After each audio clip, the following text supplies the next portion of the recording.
chair. He staggered round until he could no longer keep his feet, and he stumbled off into the grass to sleep beside the street. Ring-ding-diddle-diddle-I-dee-o, ring-di-diddle-I-o. He stumbled off into the grass to sleep beside the street. Now about that time, two young and lovely girls were passing by. One said to the other with a twinkle in her eye, "See yon sleeping Scotsman, so strong and handsome built. I wonder if it's true that he wears nothing neath his kilt." Ring-ding-diddle-diddle-I-dee-o, ring-di-diddle-I-o. I wonder if it's true that he wears nothing neath his kilt. So they crept up on the sleeping Scotsman, quiet as could be, and lifted up his kilt about an inch so they could see.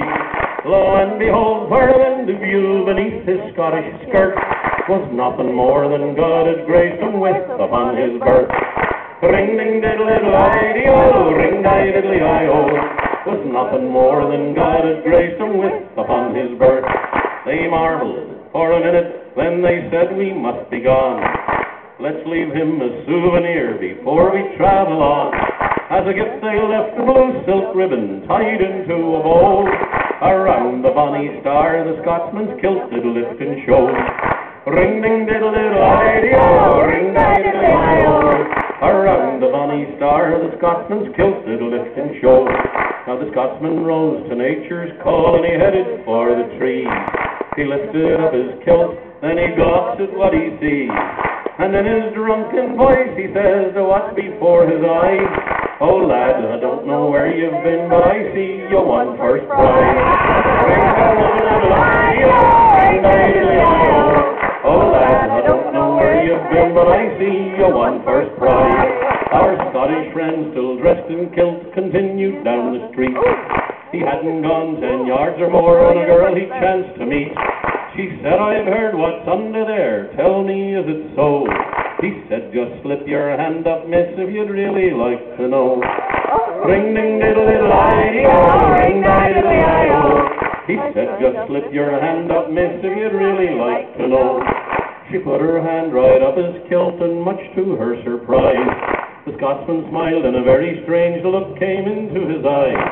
She cried, "Why, sir, that's gruesome," and then she heard him roar, "If you put your hand up once again, you'll find it's gruesome more." Ring-diddle-I-dee-o, ring-di-diddle-I-o. If you put your hand up once again, you'll find it's gruesome more.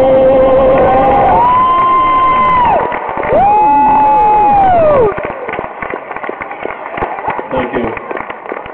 Don't explain it to her. Don't explain it to her.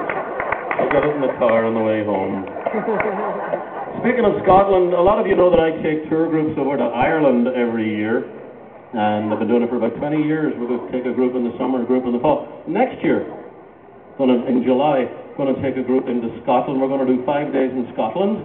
We're going to land in Glasgow and then go up to Inverness and across to Edinburgh for a couple of days. And then we're going to take the ferry over to the north of Ireland and do 5 days of sightseeing there.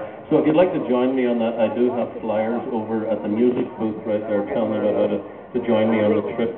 And I mentioned that we're going to be in Glasgow.